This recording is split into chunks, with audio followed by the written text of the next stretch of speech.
pela oportunidade de estar aqui mais uma vez. Quero sempre agradecer, estar com o coração alegre aqui. Hoje eu vim com uma Bíblia rosa, mas podem pegar no meu pé. Eu sempre penso, né, tendo 4 meninas em casa, alguma hora ia ter alguma coisa que fosse rosa, né? Bem dizer 5, né? 5.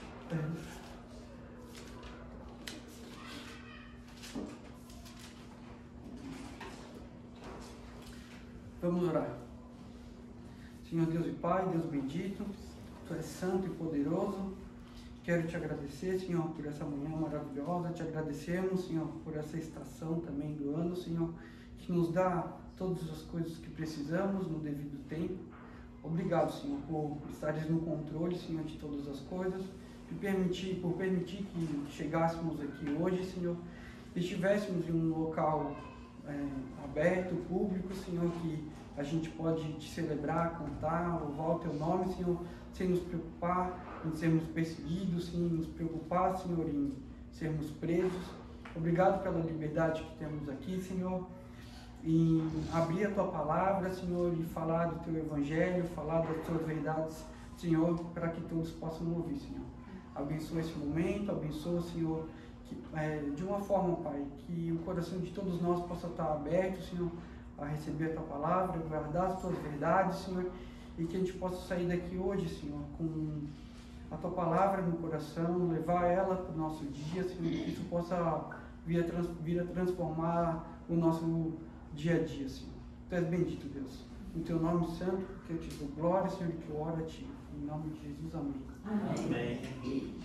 Então, irmãos, fazendo uma revisão, a gente começou uma leitura no capítulo 1 do livro de Apocalipse. Ele é tratado muitas vezes como uma carta, ele é uma carta, na verdade, né? Mas muitas vezes em materiais teológicos, em livros cristãos, ele é tido também como um livro, né? Mas a gente viu que ele tem características epistolares, né? Como uma introdução, com uma saudação, um desenvolvimento da carta, né? Com uma mensagem que o remetente queria passar, e também com uma saudação final, uma conclusão, né? uma despedida. Tá? Então, Apocalipse muitas vezes não é visto como uma carta por vários cristãos, às vezes que tem medo de chegar nesse livro, né? e ler ele, entender, porque muitas vezes os simbolismos que tem aqui escrito nesse livro acabam afastando as pessoas e deixando elas com medo de ler esse livro. Mas lembrando aqui que o nome Apocalipse, em português, traduzido para o original, seria Apocalipsis, que no grego significava revelação ou tirar o véu. Então, essa ideia de descobrir alguma coisa que está oculta, ela traz a ideia de revelar alguma coisa que por detrás do véu você não consegue ver, e quando você tira esse véu, você tem um entendimento claro do que estava por trás dos panos, né? E a primeira palavra do primeiro versículo do livro é revelação, né? E essa palavra no original é o apocalipsis, tá? No grego, que significa revelação, né? Então,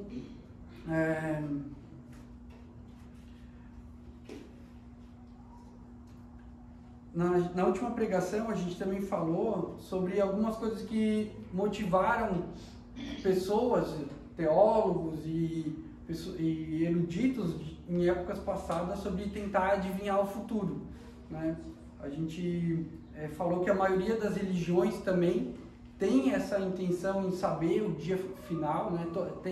A maioria das religiões, por uma cosmovisão, elas apresentam, a cosmovisão é a forma como essa religião enxerga o mundo, né? Ou como as pessoas enxergam o mundo. E a maioria das religiões, elas querem respostas sobre como tudo começou, o que deu de errado, né, com a humanidade, e como tudo vai terminar.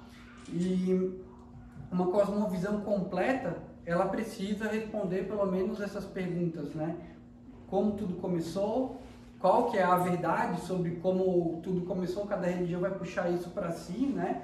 E como as coisas se desenvolvem, né? Qual que é o problema e a solução para a humanidade, uma redenção, e como tudo vai terminar, tá? Então, aqui na palavra de Deus a gente consegue ver tudo isso, né? Em Gênesis, a criação, durante todo o Antigo Testamento, Deus preparando as coisas para que Jesus viesse, como um planejamento desde a fundação do mundo, né? E depois a consumação final com a volta de Jesus Cristo. Tá? A gente também viu que diversas profecias de pessoas que tentaram adivinhar o dia do Apocalipse, o dia que a Terra seria exterminada, elas acabaram falhando, e aí isso leva a gente a refletir sobre o que eles fizeram de errado, se é assim que a gente deve interpretar as palavras da Bíblia que são apocalípticas, né, que tem esse tipo de literatura, sejam elas no Antigo Testamento, né? Salmos falam muito sobre o dia da glória do filho de Davi, né? A gente tem passagens em Daniel, tem passagens em Isaías também, que falam sobre o dia a glória de Jesus Cristo, né? E será que a gente tem que interpretar do mesmo jeito que essas pessoas que tentaram adivinhar o dia da volta de Jesus do Apocalipse? Eu creio que a gente sempre tem que olhar para o passado, tentando aprender com esses erros, né? O livro ele tem uma característica o livro de Apocalipse aqui ele tem uma característica, né? De uma literatura que não permite uma interpretação literal de tudo que está escrito. Então, durante a leitura, é sempre bom tomar cuidado em você não interpretar, muitas vezes, um dragão de 7 cabeças, ou essas coisas, né, que eles falam de forma alegórica, de uma forma literal.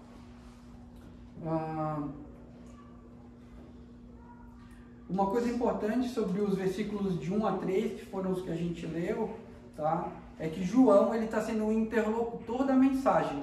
Então isso é muito importante quando a gente vai ler a carta inteira. Aqui a gente vai se ater aos primeiros capítulos, mas ter a ideia de que João é um instrumento que está passando a mensagem que Deus falou para ele, né? Então ele fala assim: revelação de Jesus Cristo, que Deus lhe deu para mostrar a seus servos as coisas que em breve devem acontecer, e que ele, enviado por intermédio do seu anjo, notificou a seu servo João, né? O qual atestou a palavra de Deus e o testemunho de Jesus Cristo quanto a tudo o que viu, tá? Então, Deus está passando uma mensagem para Jesus, e Jesus, através de um anjo, está passando essa mensagem para João, e João está colocando toda essa mensagem em uma carta. Tá? E a gente concluiu lendo os trechos finais de Apocalipse, em Apocalipse 22, onde fala que Jesus fala sobre um galardão que ele vai retribuir a cada um segundo as suas obras, como a gente viu também agora em Mateus 25, né? Jesus como um pastor que separa os bodes, as ovelhas dos bodes, né? E aí ali tem uma comparação entre as atitudes das pessoas e cada um sendo retribuído conforme as suas obras. Né? Depois ele fala também, né, sobre os que ficarão de fora, né? São os feiticeiros, impuros, idólatras e todo aquele que ama a prática da mentira. Tá? Essa é a nossa revisão sobre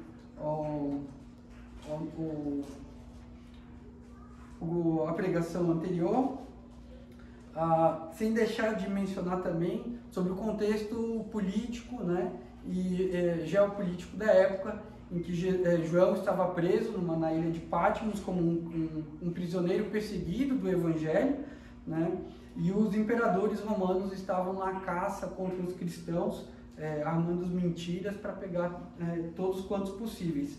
E nessa daí vários morreram, né? Então hoje o trecho que a gente vai ler vai ser do capítulo 4 ao 8. Vamos fazer a leitura juntos, irmãos. João, às 7 igrejas que se encontram na Ásia, graça e paz a vós outros, da parte daquele que é, que era e que há de vir, da parte dos 7 Espíritos que se acham diante do seu trono, e da parte de Jesus Cristo, a fiel testemunha, o primogênito dos mortos e o soberano dos reis da terra, aquele que nos ama e, pelo seu sangue, nos libertou dos nossos pecados e nos constituiu reino, sacerdotes para o seu Deus e Pai. A ele a glória, o domínio pelos séculos dos séculos. Amém. Eis que vem com as nuvens, e todo o olho verá, até quantos o traspassaram, e todas as tribos da terra se lamentarão sobre ele, certamente. Amém. Eu sou o Alfa e o Ômega, diz o Senhor Deus, aquele que é, que era e que há de vir, o Todo-Poderoso. Amém. Então aqui é uma dedicatória às 7 igrejas, né?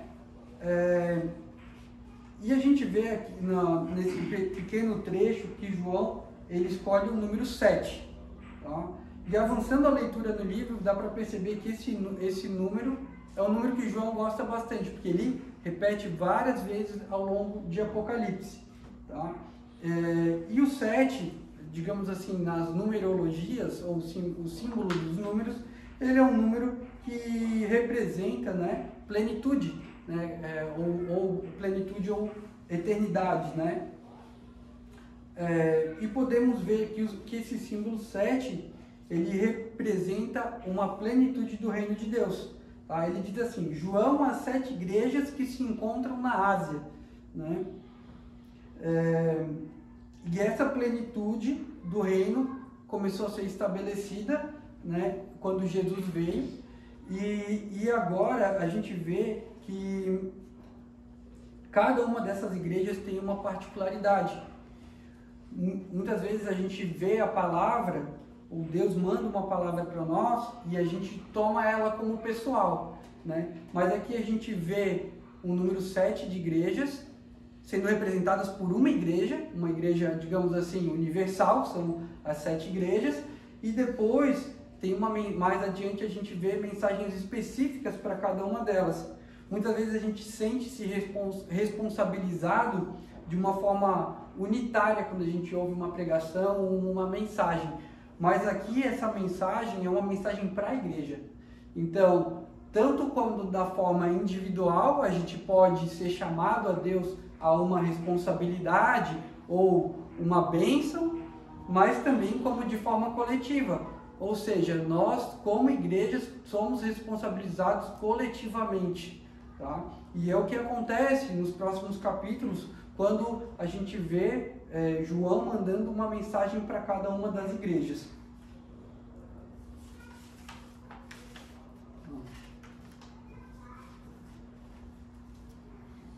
E ele fala, a graça e paz a vós outros. Parece clichê, né? Mas essa é uma mensagem de abertura de uma epístola comum, né? Mas para quem recebe uma carta, naquela época, era um motivo de expectativa. Né? Por quê? A mensagem ela podia ser de paz, ou ela podia ser uma mensagem de condenação ou de guerra. Né? Por que eu quero chamar um pouco a atenção disso? Essa semana, foi semana passada, no nosso culto dominical em casa, a gente leu a história de Nabal e Davi, né, em Samuel. E aí eu parei para explicar um pouco para as crianças o que significava Davi pegar os seus soldados e falar assim, olha, vai a Nabal e fala tal e tal coisa. Aí vocês pensam que Nabal vivia numa área remota naquela época, né? Então daqui a pouco chegava alguém e o contexto era sempre o quê? Ou era guerra ou era paz. Guerra e paz, guerra e paz. Aquelas cidades, aquelas regiões viviam em guerra e viviam em paz. Aí você vê 3, 4 cavaleiros vindo, ou 10, né? Em direção à sua propriedade, você já fica assim, né? Não passa ninguém aqui há um mês.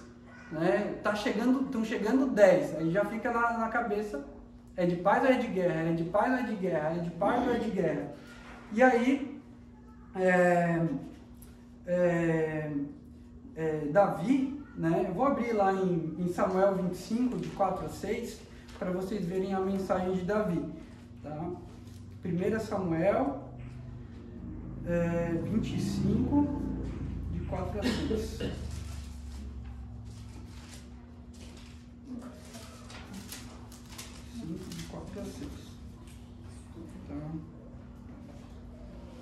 Então, eles dão uma descrição, né, que os servos de Davi ajudaram Nabal durante a época que os pastores ficavam isolados, né?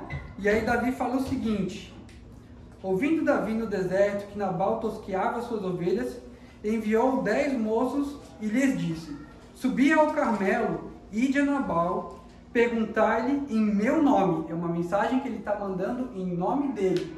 Então, aqui como o João está falando em nome do Senhor, Davi mandou mensageiros para falar em nome dele, né? Em meu nome, como está? Direis àquele próspero: paz seja contigo, e tenha paz a tua casa, e tudo quanto possui tenha paz, né? Então é uma mensagem de paz que Davi mandou através daqueles mensageiros. Tem um outro exemplo também. Eu não sei se algum de vocês assistiram o filme O Patriota, do Mel Gibson, é muito bom, mas logo no começo do filme, um carteiro chega na fazenda e ele entrega uma série de papéis. Naquela época, o contexto dos Estados Unidos é que eles estavam tentando a sua independência, né, do Reino Unido, e aí havia muitas guerras, e chega um carteiro. Os filhos do Mel Gibson no filme, eles tinham um anseio muito grande de ir para a guerra. E quando aquela novidade, né? Olha, fazia, sei lá, um mês que ninguém passava aqui, vem o carteiro chegando, ele traz uma carta com as notícias, as novidades sobre a guerra. E eles ficam na expectativa o dia inteiro esperando o pai voltar do trabalho para ler a carta, para saber se a carta era uma carta de paz ou de guerra. Então, essas igrejas receberam essa mensagem também em forma de carta, e essa expectativa era muito grande. A gente vê em Gálatas, a mensagem de Paulo para os Gálatas não era uma mensagem de paz. Gálatas insensatos, né? Então, quando uma carta chegava, sempre era um motivo de uma grande expectativa. E aí a gente vê uma mensagem, né, que é uma mensagem de graça e paz, né? Então, isso já era um refrigério, uma boa nova para aqueles cristãos que estavam esperando, né, no meio de uma tristeza, de perseguição, uma mensagem de refrigério, né? E aí o que ele diz aqui também, na sequência, ele fala... deixa eu voltar aqui em Apocalipse, no versículo 4... Ele fala: João, as 7 igrejas que se encontram na Ásia, graça e paz a vós outros. E aí ele fala de quem que é a mensagem: da parte daquele que é, que era e que há de vir, dos 7 espíritos que se acham diante do seu trono. Então ele fala, aqui esse versículo é uma coisa interessante de observar, que um outro número que João parece gostar muito, mas não está de uma forma tão declarada aqui, é a questão do número 3, tá? Porque ele fala assim, daquele que é, que era e que há de vir. São 3 características. No meio dessas 3 características, a gente tem aquele da parte dos 7 espíritos, né? E depois ele fala sobre o Filho, que é a fiel testemunha, o primogênito dos mortos e o soberano da terra. 3 características também para o Filho. Tá? Então, dentro de uma trindade aqui, Pai, Espírito e Filho, nós temos mais 2 trindades, digamos assim, 2 números 3, falando das características do Pai e das características do Filho. E isso é uma coisa que muito provavelmente foi intencional. Tá? Eu não tenho como especular demais assim, a respeito disso, mas é bem curioso de saber, né? E sobre o Pai, ele fala, aquele que é, né? É o mesmo termo usado em Êxodo 3,14, quando Moisés encontra com Deus na sarça ardente. Então ele é o Eu Sou, o Yahvé, né? Aquele que era remete à eternidade, antes de tudo começar, né? E também tem aquele que há de vir. Então Deus está no presente da criação, no início ao fim, né? Como um espectador de todos os acontecimentos e do dia final também. Tá? O Espírito Santo, ele está entre o Pai e o Filho, da parte dos 7 Espíritos. Não significa literalmente 7 Espíritos, né? Mas que 7 remete a um número de plenitude, de divindade, e que aqui no meio, entre o Pai e o Filho, a gente tem o Espírito Santo. Olhando a lógica e a sequência do texto, a gente não consegue especular muitas outras coisas que fujam disso, de que ele realmente está falando do Espírito Santo. Tá? E aí a gente tem o Pai presente na criação, desde o início, aquele que era, que é e que há de vir, olhando toda a linha da humanidade, digamos assim, a linha do tempo, né, como um espectador. E no presente atual, a gente tem um Espírito Santo agindo no meio da igreja, né, e aguardando a vinda do seu Filho também. Tá? E uma coisa que é interessante aqui é que não existe hierarquia entre eles. Um é submisso ao outro e um age conforme a necessidade e a vontade do outro. Tá? O Filho, ele é a fiel testemunha, o primogênito dos mortos e o soberano dos reis da terra. Tá? O que significa que Jesus é a fiel testemunha? Jesus testemunhou e fez parte da obra da redenção do princípio até o final.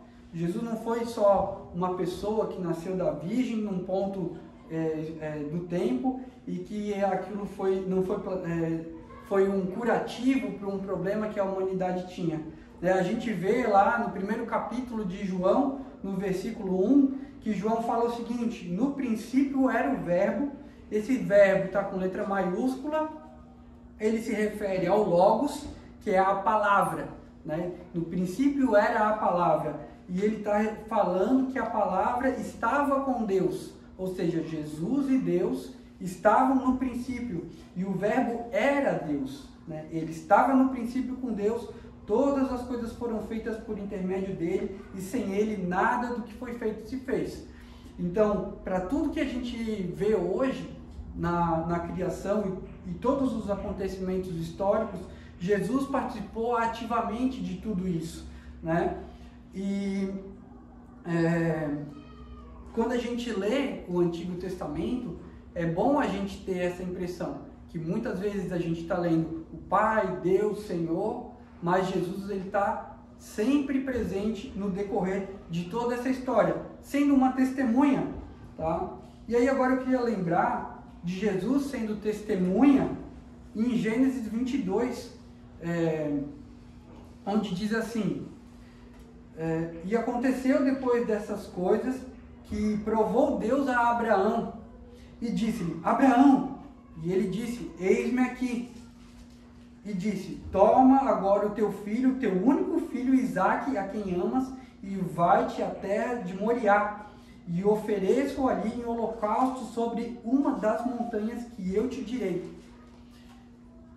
Todo mundo sabe, irmãos, que Deus estava provando a Abraão aqui, porque Deus ia usar Abraão para suscitar a sua descendência, a descendência da onde viria o Messias, né? E aí, Jesus, como ouvinte silencioso dessa conversa, como uma testemunha, sabendo que Deus estava pedindo Isaque como holocausto, para usar de exemplo a situação e mostrando o plano que Deus tinha com o filho dele. Na verdade, não seria Isaque que iria morrer. Deus estava morto. Todo mundo sabe, irmãos, que o que Deus estava querendo mostrar nessa situação aqui era que ele mesmo ia providenciar o cordeiro. E é o que acontece depois que Abraão ele vai imolar Isaque. E aí Deus fala: não, retém a tua mão. E o cordeiro aparece. Naquela hora foi um cordeiro, mas 3.000 anos depois, mais ou menos, Deus providenciou realmente o seu filho. E aí, eu quero fazer um exercício, irmãos, com vocês, vendo Jesus como testemunha nessa situação, vendo Deus como testemunha nessa situação. Naquela hora, Jesus não seria morto, mas ele já sabia o que ia acontecer. Então, imagine se fossem com vocês, irmãos, que Deus chamasse vocês e falasse assim, pega o teu único filho, vai lá na montanha e mata ele em holocaustos para mim. Imagine, seria um holocausto, uma oferta a Deus, mas imagina a dor de enfiar a faca no seu filho. Ia ser uma morte que Abraão ia experimentar, né? E se a gente não fica com o coração pesado nessa situação, é muito triste, porque se nós que temos todos os nossos defeitos, todas as nossas limitações, a gente já tem compaixão, condescendência pelos nossos filhos, pensando numa situação dessa, agora imagine um Deus perfeito que a gente tem, que ele tem uma relação perfeita com o filho dele, sem nenhuma mácula, ele precisar entregar o filho dele para morrer por pecadores desgraçados como nós. Se a gente sofreria numa situação dessa, imagina o nosso Deus e Pai como não sofreu, vendo o filho dele esmagado numa cruz. E Jesus, ele foi o primogênito dos mortos. Em um sentido cronológico, pode ser, Jesus foi o primeiro a ressuscitar. Mas o texto aqui ele pode ter um sentido mais de soberania. Quando a gente lembra, por exemplo, o exemplo de Jacó e Esaú, na disputa que Jacó tinha pela primogenitura, eles eram gêmeos, né? E aí, o que Jacó estava querendo? O que Jacó estava querendo ali de Isaac? Os bois? Claro que não. Ele queria a bênção do pai. Jacó usurpou a primogenitura de Esaú, e agora o nome de Jacó está na árvore genealógica. Era isso que ele queria. Se vocês lerem a árvore genealógica em Mateus, Jacó está lá. Não eram os bois. Jacó está eternizado, ele faz parte da linhagem real. Através da linhagem de Abraão, Isaac e Jacó veio o príncipe. E era isso que Jacó queria. Queria a bênção, né? E essa primogenitura, ela não era uma bênção material, né? É algo muito mais elevado, como a gente pode ver em um exemplo, em Salmo, tá? Deixa eu ver aqui, Salmo 2, tá? De 7 a 12. É um salmo messiânico. Ele fala assim: proclamarei o decreto do Senhor. Ele me disse, tu és meu filho, eu hoje te gerei. Esse eu hoje te gerei, ele tem um significado no original de dar a primogenitura, dar a glória, a primazia. Tá? Pede-me e eu te darei as nações por herança e a extremidade da terra por tua possessão. Com vara de ferro as regerás e as despedaçarás como um vaso de oleiro. Agora, pois, ó reis, sede prudentes, deixai-vos advertir, juízes da terra. Servi ao Senhor com temor e alegrai-vos nele com temor. Beijai o filho, para que não se irrite, e não pereçais no caminho, porque dentro em pouco se lhe inflamará a ira. Bem-aventurados os que nele se refugiam. Então, aqui, beijai o filho, ele tem em que situação que se beija uma pessoa que é autoritária, né? Ou tem autoridade? É quando ela é um rei, né? É um símbolo de beijar. Beijar aqui significa um sinal de que ele é uma autoridade, né?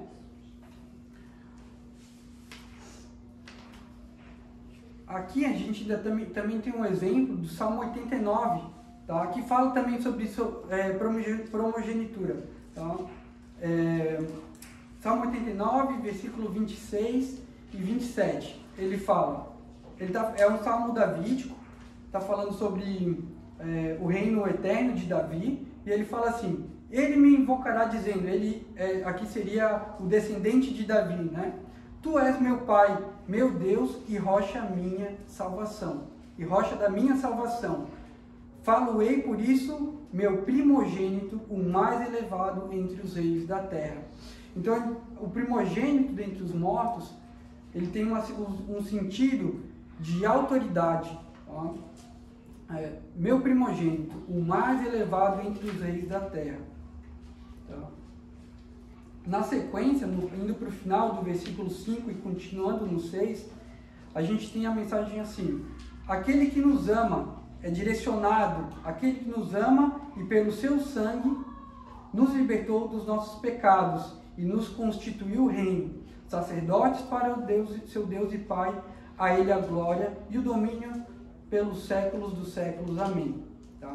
Aquele, aqui nessa frase, mostra quem é o alvo, o objeto da doxologia que ela é dirigida. A doxologia, ele é um termo mais técnico para dizer que isso aqui é um louvor, uma exultação em glória, e acontece em vários trechos da Bíblia, e aqui a gente tem uma também, que ela vai elevando o lugar de Deus a um louvor, um lugar de glória, um lugar de louvor. Aquele que nos ama, pelo seu sangue nos libertou dos nossos pecados e nos constituiu sacerdotes para o seu Deus e Pai. A Ele a glória, o domínio e os séculos pelos séculos dos séculos.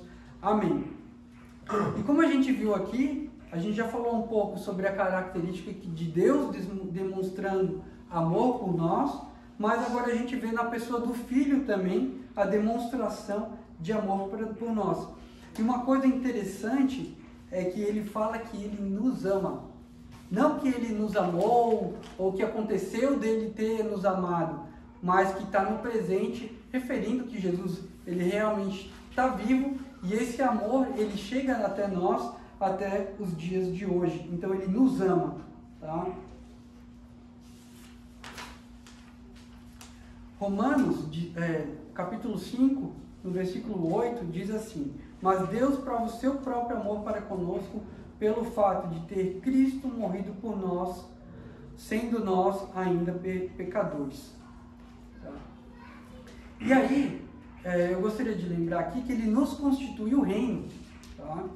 Jesus, quando ele começou o Evangelho, a pregar o Evangelho, depois de ter voltado do deserto, ele falava: o reino está o tempo está cumprido, ou seja, acabou o tempo e o reino de Deus está próximo. Estava próximo quando Jesus começou a pregar, mas aqui quando João está falando, nos constituiu o reino, aquilo que Jesus falou que estava começando e prestes a acontecer, já aconteceu. Ele já nos fez reino. Tá? E o reino foi estabelecido.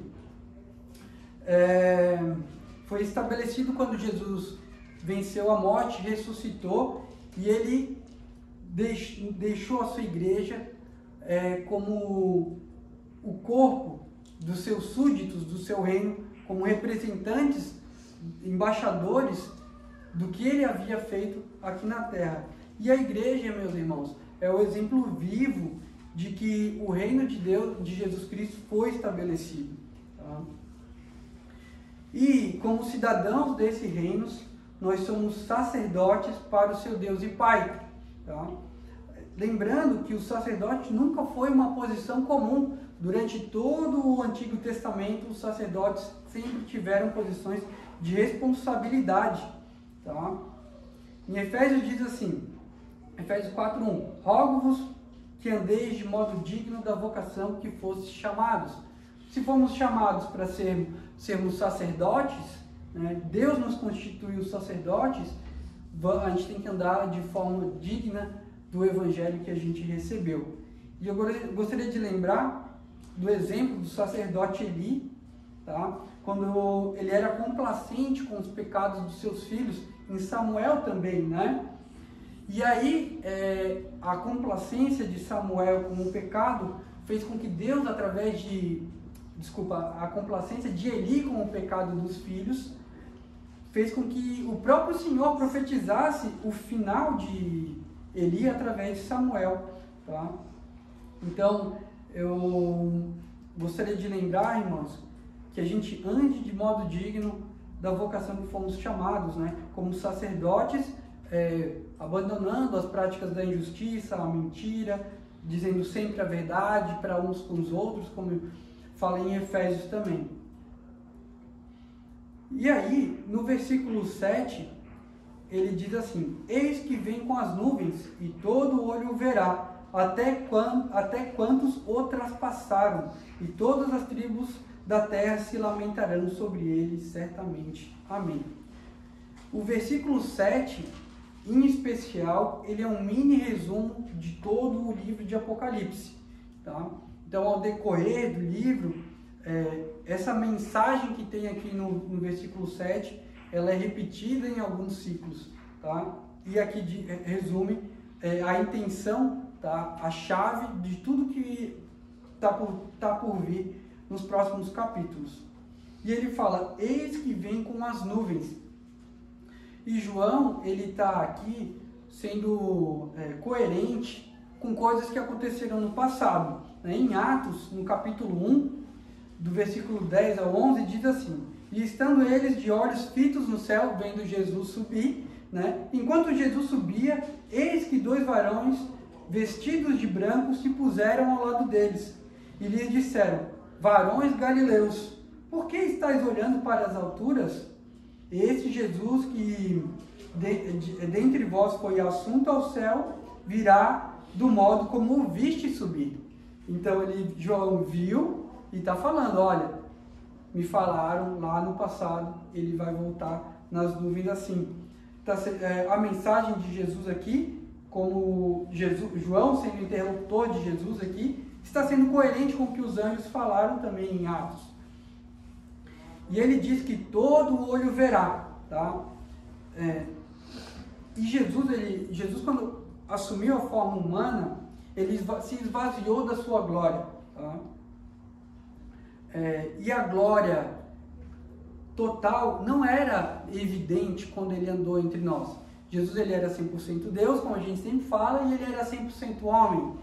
Mas somente Pedro, João e Tiago viram Jesus na transfiguração como um Jesus que o rosto dele brilhava como o sol, né? Então, Jesus não andava como ele andou na transfiguração, né? A todo momento. Então, a glória de Jesus, ela estava, por um objetivo de Deus, ela estava guardada, não estava sendo mostrada, né? Até mesmo para testar a fé das pessoas, né? No final, quando Jesus foi crucificado, olha, se tu és o Cristo mesmo, desce dessa cruz. Mas não era o objetivo, ele podia ter descido da cruz, ele podia ter andado aqui como ele andou, como foi mostrado na transfiguração, mas o objetivo não era esse, não para aquele momento, né? Mas nesse dia em que todo olho verá, vai ficar auto-evidente, todas as pessoas vão perceber e não vai ter mais como elas sufocarem aquela verdade que sufocam durante toda a vida. Todas as máscaras e véus que as pessoas usam nos dias de hoje, elas vão se cair. E Jesus, no dia da sua vinda, quando todo olho verá, ele virá com a sua multidão de anjos.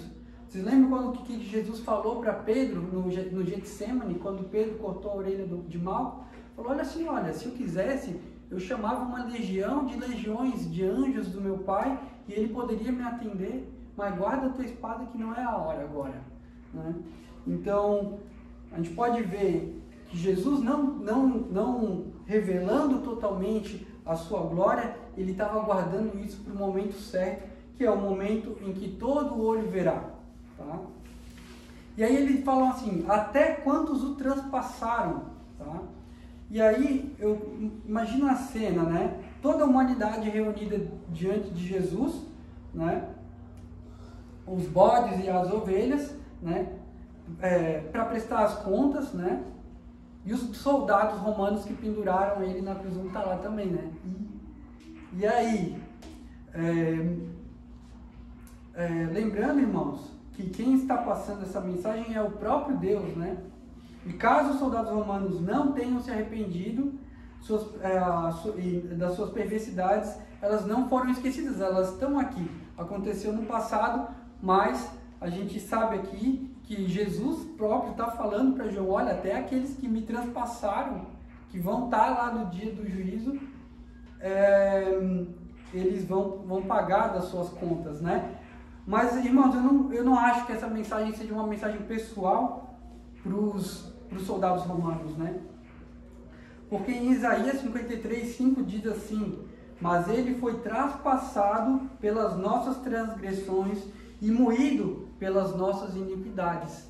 Então, aqueles soldados romanos, eles eram nossos representantes naquela situação, e somos todos culpados, não só aqueles soldados romanos. Junto com eles, os nossos pecados crucificaram a Jesus Cristo.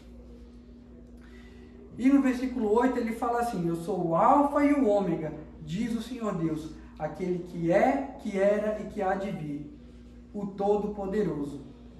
O Alfa e o Ômega, eles são as primeiras e as últimas letras do alfabeto grego, tá?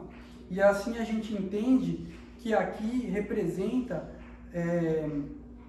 a presença de Deus em tudo que existe entre o A e o B, digamos assim. Deus, ele é um espectador de toda a história da humanidade, desde o início e o fim, tá? E essa segunda parte do versículo que ele fala, aquele que é, que era e que há de vir, foi um começo do versículo 4 também, e aqui a gente está vendo o encerramento de um ciclo, tá? E ela faz menção também à primeira parte do versículo: eu sou o Alfa e o Ômega, né? O Alfa e o Ômega, a primeiro e último, aquele que é, que era e que há de vir, primeiro e último também. Então é um reforço do próprio versículo, a segunda parte, tá?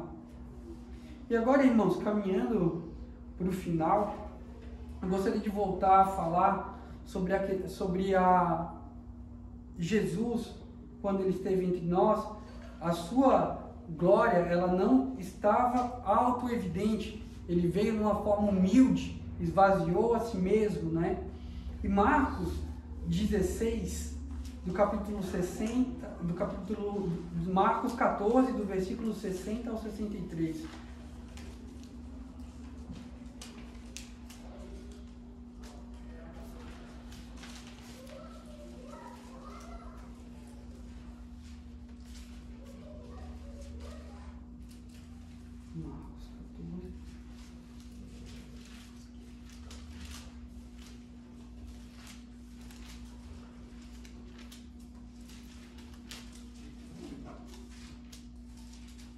Aqui Jesus, ele tinha sido preso depois do Getsemane, depois que Pedro cortou a orelha do Malco. Jesus falou: deixa acontecer assim, tá? Jesus foi pego pelas autoridades, pelos soldados do sumo sacerdote, e ele está diante do sumo sacerdote, tá? E aí o versículo 60 diz o seguinte: levantando-se o sumo sacerdote no meio, perguntou a Jesus: nada respondes ao que estes depõem contra ti? Ele, porém, guardou silêncio e nada respondeu.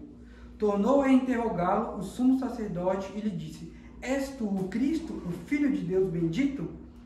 Jesus respondeu: eu sou, e vereis o Filho do Homem assentado à direita do Todo-Poderoso e vindo com as nuvens. Olha, naquele momento Jesus não estava na forma da sua glória, né? Não era auto-evidente, de uma forma que o próprio sumo sacerdote teve que exclamar: olha, diz aí, tu é o Filho de Deus ou não? Mas aquela glória estava aí escondida com um único propósito, da morte de Jesus Cristo ser levada até o final. Se Jesus se revelasse, a morte dele realmente não iria acontecer, e todo o planejamento que Deus vem fazendo desde Gênesis até esse momento importante não teriam acontecido, tá? Mas nas próprias palavras de Jesus, essa revelação final vai acontecer. E ele fala que nem um i ou um tio jamais passará da lei até que tudo se cumpra. Eu, como cristão, eu creio na palavra de Deus. Eu creio que quando Jesus diz que ele nem um i ou um tio vai deixar de passar, ele realmente isso vai acontecer, tá? E eu estou na expectativa para a volta de Jesus Cristo. Mas ao mesmo tempo, irmãos, quando eu olho para a palavra de Deus e eu vejo exemplos como Moisés, quando ele falou para Deus: olha, eu quero ver a tua face, e aí Deus falou assim: olha, ninguém pode ver a minha face e viver. E aí ele fala assim, olha, eu vou te botar numa fenda, eu vou passar, mas tu vai ver só as minhas costas, tá? Só um pouco da minha bondade, porque se tu me ver de face a face, tu vai morrer. E essa é a glória de Deus. Quando Paulo, no caminho para Damasco, ele viu a Jesus na forma da transfiguração, igual na transfiguração, ele caiu com o rosto em terra. Isaías também, quando ele estava diante de Deus, ele ficou atônito, ele falou, que glória é essa? Ele não sabia descrever o temor que encheu o coração dele em ver Deus de uma forma gloriosa. E eu vejo todos esses exemplos nas Escrituras, e assim, eu não consigo ver o Senhor de uma forma gloriosa agora, a gente também não consegue, mas eu falo, ai, quando eu ver, o que vai ser de mim, né? Apesar da palavra nos dar toda a segurança de que Jesus Cristo comprou a nossa libertação, que Jesus Cristo morreu por nós, e isso é garantido, eu morro de medo. Eu morro de medo. E eu acredito porque a gente não tem noção realmente de como é a forma gloriosa de Deus, de quando Jesus vier, de como isso tudo vai acontecer, né? Como aterrorizante vai ser. Imaginem para nós vermos essa situação, Jesus com um rosto como brilha como o sol, se para nós já vai ser aterrorizante, apavorante, né? Vendo aqui os exemplos de pessoas que João aqui em Apocalipse, um pouco mais na frente, ele fala que ele caiu como morto no chão na hora que ele viu o rosto de Jesus brilhando com a luz que ele emana. E imaginem o terror que não vai ser para as pessoas perdidas, para os bodes, para aqueles que ficarão do lado esquerdo, né? E Mateus 25:13 fala assim, vigiai, pois, porque não sabeis nem o dia nem a hora em que o Filho do Homem há de vir. Então, essa situação, muitas vezes, no momento que a gente está, faz a gente relaxar, a gente não ficar muito na expectativa da hora de que Jesus vai vir. Ah, está demorando, né? Tem a parábola que fala isso, meu Senhor está demorando, vou pegar o servo, começa a maltratar, né, os outros servos e agir de forma má. E a gente não pode cair nesse engano, tá? O apelo que eu quero fazer para vocês, irmãos, é que no dia do juízo, toda a glória de Jesus ela vai ser manifesta, tá? E isso deve nos motivar de várias formas, no dia presente, tá? Ele deve nos motivar a nos perdoar uns aos outros, porque assim como Jesus nos perdoou também, a gente não, é nossa obrigação perdoar os nossos irmãos. Se chegarmos naquele dia final sem perdão nos nossos corações pelo nosso próximo, é bem provável que aconteça conosco a mesma coisa que aconteceu com o credor incompassivo, o qual ele foi perdoado e não teve compaixão do outro que devia menos para ele, e depois ele foi jogado na prisão, onde haveria choros e ranger de dentes. Perdoar é uma obrigação do cristão. O dia do juízo final, ele também deve nos motivar, né, e nos incentivar a viver vidas justas, vidas corretas, né, como eu falei, somos sacerdotes, como Jesus está dizendo aqui no versículo, e a gente tem que andar de forma digna do evangelho que a gente foi chamado, tá? No dia do juízo, todas as maldades ocultas, todas as injustiças, elas serão pagas. Isso deve consolar o nosso coração também, tá? E além de tudo, o dia do juízo final, ele deve nos motivar a evangelizar, por dois motivos: por amor às almas perdidas e para a gente poder antecipar a volta de Jesus até que ele salve todas as pessoas que ele quer alcançar.